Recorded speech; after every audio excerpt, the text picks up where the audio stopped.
And when I tried to... What was that? He just shot me! Oh, not shooting. She's driving. She just shot him. I just heard 4 shots. Before we dive into today's case, I'd really appreciate your support. Hit the like button and subscribe to the channel so you don't miss any upcoming stories. If you have any thoughts or questions about the case, feel free to leave a comment below. I'm here to take you through some of the most mysterious and chilling crime stories, giving you something intriguing to reflect on before you call it a night. Now, let's get started. Gulf Breeze, Florida, a quiet coastal town known for its long stretches of sandy beaches and peaceful neighborhoods, a place where most families move to escape the worries of the world. But on the afternoon of September 8, 2021, one home on an otherwise ordinary street became the scene of a chilling tragedy. Inside the garage, 34-year-old Colin Turner, a former Marine, was desperately trying to call 911. His voice was urgent, frantic. No one knew exactly what had unfolded in the moments before, only that an argument between him and his wife had been simmering all day. Heated words were exchanged, threats over custody of their children were made, and then a gun was drawn. "She just shot me." Those were Colin's final words before silence took over. It wasn't just a distress call, it was direct evidence of a murder in progress. On the other end of the line, the dispatcher suddenly heard 4 gunshots. The sharp cracks echoed through the quiet afternoon, turning a domestic dispute into a crime scene. By the time officers arrived just minutes later, it was already too late. Inside the garage, Colin lay on the cold concrete floor, blood pooling beneath him. He never had a chance to say another word, and the only person who could explain what had happened was his wife, Bri Turner, sitting outside, clutching their daughter, whispering something under her breath in a dazed panic. As officers approached the house, they realized this wasn't just a case of an argument gone too far. There was something colder, more deliberate at play. The garage door had been locked from the outside. That meant Colin had no way out. When an officer crouched down and slid under the gap to get inside, they found him lying motionless on the cold concrete floor. Bullet wounds pierced his back and chest. 4 shots, 4 bullets, no signs of a struggle. As investigators processed the scene, they discovered the murder weapon, but it wasn't near Colin's body. Instead, it was carefully hidden behind a bread toaster in the kitchen. A strange move. Someone who shoots their husband in a panic would likely drop the gun or still be holding it when police arrived, but Bri had hidden it, suggesting she wasn't entirely out of control. Was this a crime of passion, or was it premeditated? Inside the house, their 3 children had been home. They had heard everything. After the gunfire, Bri had rushed them to the neighbor's house, sat down next to her 12-year-old daughter and whispered, "Everything's going to be okay. I'm sorry." But would anything ever be okay again? Because in that moment, 3 children had lost both their parents. When an officer approached Bri, she looked up, her face blank. No tears, no fear. Then, in a voice eerily calm, she said, "I shot him." When police arrived at the scene, they found Bri Turner sitting on the neighbor's porch, clutching her daughter tightly. She was whispering something, her voice so soft it was nearly inaudible. An officer stepped closer and gently asked, "Ma'am, are you okay?" Bri lifted her head. Her face showed little emotion, but then she said something that made everyone freeze. "I shot him." It wasn't panicked, it wasn't shaky. She said it with a chilling calm, but just moments later, when officers questioned her further, her demeanor shifted. "I didn't mean to," she insisted. "I was just trying to protect my kids. He was going to take them away." Police listened, taking note of her words. But before they could ask more, a paramedic approached, leaned in, and quietly spoke to one of the officers. A moment later, a deputy crouched beside Bri, his voice low and measured. "We did everything we could," he told her, but Colin didn't make it. In that instant, Bri broke down. She buried her face in her hands, her body shaking with sobs. I didn't think he was dead.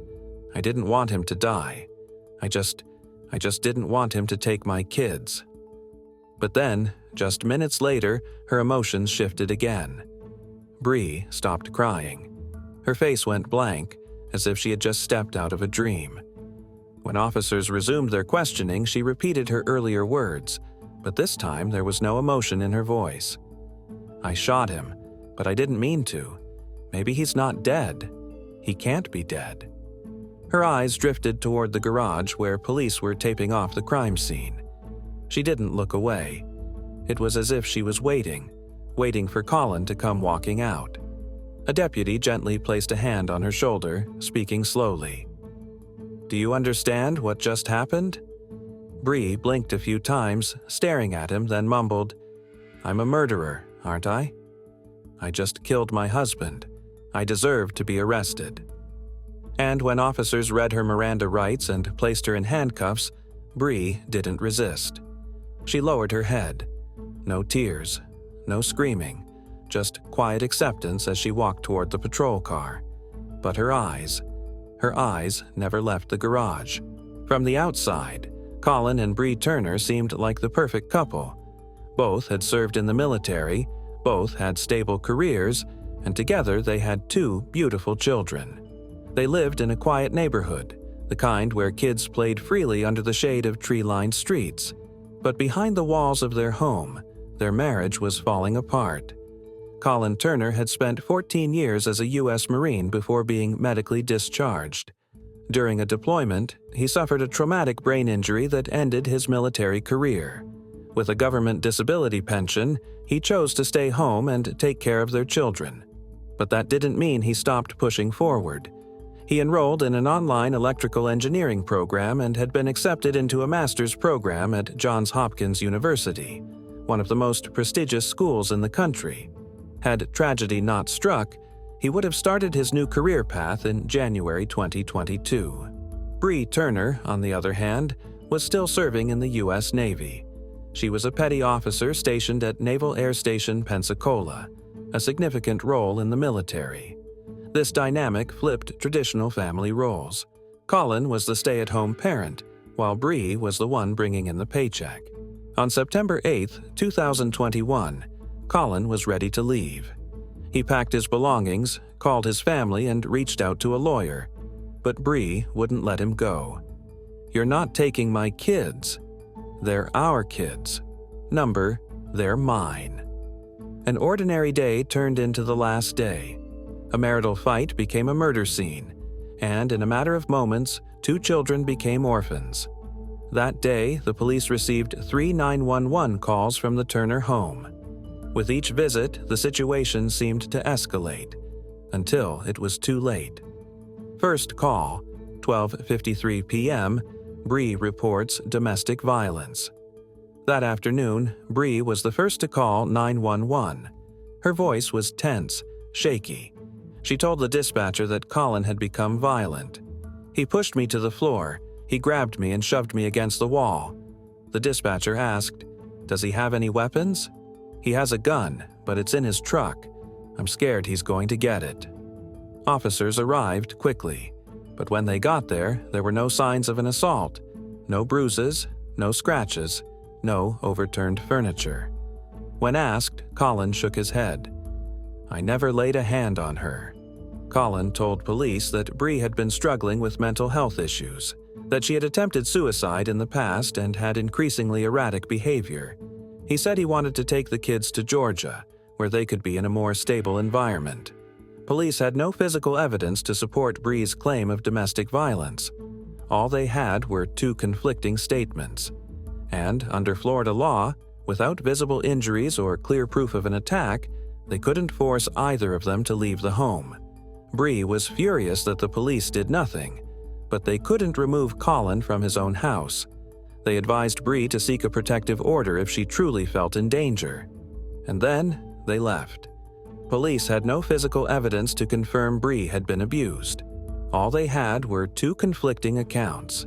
And under Florida law, without clear signs of domestic violence, visible injuries, damaged property, or a direct threat, They couldn't force either person to leave. Bri was furious that the police didn't take action, but they couldn't make Colin leave his own home. They advised her to speak with a lawyer and file for a protective order if she truly felt unsafe. And then they left. Second call, 5 p.m., Colin calls for help. A few hours later, police received a second 911 call, this time from Colin. His voice was steady but carried a quiet desperation. "My wife won't let me inside the house. She has mental health issues and I just want to get my kids away from this situation." "Does she have a weapon?" the dispatcher asked. "I don't know, but she's destroying things. She just put my laptop in the dishwasher and completely ruined it." When officers arrived, they found Colin standing outside while Bri remained inside, the doors locked. "She took my wallet, my phone, everything," Colin told them. "I can't leave without my documents." Once again, officers tried to mediate. They convinced Bri to unlock the door so Colin could retrieve his belongings. After a few tense minutes, she relented. But just 80 minutes later, Colin called 911 for the third and final time. The final call, 6:22 p.m., Colin begs for help. "The police have already been here twice today," Colin said, his voice edged with urgency. "My wife just locked me in the garage and I think she's about to do something." His next words were cut off by a series of gunshots. Then, silence.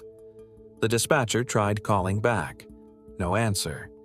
By the time officers arrived, Colin was lying motionless on the garage floor, blood pooling beneath him. And Bri, the woman who had made the first 911 call that day, now sat on a neighbor's porch, quietly confessing to what she had done. Could this have been prevented? Police had been at the Turner home twice before that fatal moment. They had listened to both sides, tried to de-escalate, and issued warnings. But in the end, they left without taking action. They had no way of knowing that within an hour, the man they had just spoken to would be dead on the garage floor. Bri didn't want a court order. She wanted immediate resolution. Colin had also sought help. He wanted to leave, but with his wallet and phone taken, he had no means to go anywhere. When police advised him to find temporary shelter, he stayed. And then, he never got the chance to leave. Could this tragedy have been avoided? Would Colin still be alive if officers had taken stronger action, separating them, forcing him to leave for the night? Would things have been different if Bri had been taken in for a psychiatric evaluation? Would 4 gunshots never have been fired if just one of them had been placed in temporary custody? Police don't have the answers. All they know is that a family was destroyed that night, and 3 children would now grow up without either of their parents. When the case went to trial, many criticized the police for failing to act sooner. Others defended them, arguing that they had followed the law as written. But in the end, none of that mattered. Because at 6:22 p.m. on September 8, 2021, a man lay dead in his own home. And nothing could change that. The quiet house on a small street in Gulf Breeze, Florida, had become the scene of a brutal crime. When officers arrived, they found Colin Turner lying lifeless in the garage, blood pooling on the concrete floor. Paramedics checked for any signs of life. There were none. But one detail stunned investigators: the bullet wounds in Colin's back. Shot from behind, an attack without resistance. The autopsy confirmed what was already becoming clear. Colin had been shot 4 times. Every bullet struck him from behind. There were no defensive wounds, no signs of a struggle. When he was shot, Colin had been holding his phone, calling 911. He had no weapon in his hands. This directly contradicted Bri's initial claim that she shot her husband in self-defense. Bri's shifting story. At first, Bri insisted she had acted out of fear. "He was going to take my kids. I just wanted to protect them." But when officers pressed her about what happened right before the shooting, her answers became scattered. "I don't remember exactly. He was in the garage, I locked the door, and then, I don't know." The more she spoke, the less sense her story made. First, she claimed Colin had attacked her. but when officers asked if she had any injuries, she hesitated. Then she said Colin had gone for a gun, but couldn't explain why the gun was later found hidden behind a bread toaster in the kitchen. When investigators pressed further, she broke down crying and said something completely different. "I don't know why I shot him. I didn't mean to. I didn't want him to die." But Colin was dead, and the last moments of his life had been recorded in his final 911 call. 911 - the victim's only testimony. In the interrogation room, an officer pressed play on the last call Colin ever made. His voice was calm but urgent. "The police have already been here twice today. My wife just locked me in the garage and I think she's about to do something." Then, a burst of gunfire. Then, silence. When the recording ended, no one spoke. Finally, the lead investigator looked at Bri and said slowly, "He didn't attack you. He didn't have a weapon. He was calling the police." Bri lowered her head. She didn't respond. No one knows exactly what was going through Bri's mind in the moment she pulled the trigger, but the evidence was clear. This wasn't self-defense. This was cold-blooded murder. A crime that shocked two families. When news of Colin's death spread, both families were left in disbelief. No one could have imagined that their marriage would end like this. Bri Turner, a wife, a mother, a Navy service member, had become a killer. But what haunted her family the most wasn't just that she had murdered Colin. It was the fact that even she couldn't explain why. The call with her father, a confused confession. At the police station, Bri was given the chance to make a phone call. She dialed her father. "Sweetheart, what happened?" His voice was calm, but beneath it, there was something heavier, something breaking. Bri's voice trembled. "I don't know. I don't know why I did it." "What did you just say?" "I don't know why I did it. I didn't mean to. It all happened so fast." There was a long silence on the other end. When her father finally spoke, his words carried the weight of something irreversible. "Bri, you killed your husband. Do you understand that?" "I know. I messed everything up, didn't I?" Her brother's attempt to understand Bri also spoke to her brother, Eric. Unlike their father, Eric wanted to make sense of what had happened. "Did Colin do something to make you feel threatened?" "I don't know. I just remember I was scared. But now that I think about it, I'm not sure anymore." "Are you sure he was trying to hurt you?" For the first time, Bri had no answer. Eric, who had grown up with her, who knew her better than anyone, felt lost. "Bri, this isn't like you. You're not this person." Bri started crying, but when Eric pressed further, "When you pulled the trigger, did you think about what was going to happen?" Bri only said one thing. "I didn't think at all. Colin's family. An unfillable loss." Colin's parents broke down when they heard the news. Their son had been killed in his own home. They had worried when he told them about the problems in his marriage, but never, not once, did they imagine it would end with his death. His mother sobbed. He just wanted to protect his kids. He just wanted to take them somewhere safe. And now, his children have lost both their parents. Two families shattered in different ways. A son was gone. A daughter was going to spend the rest of her life in prison. And worst of all, 3 innocent children no longer had a mother or a father. A crime without an explanation. Bri Turner killed her husband in a moment of lost control. But the most chilling part? Even she couldn't explain why. When the trial ended, Bri was sentenced to life in prison without the possibility of parole.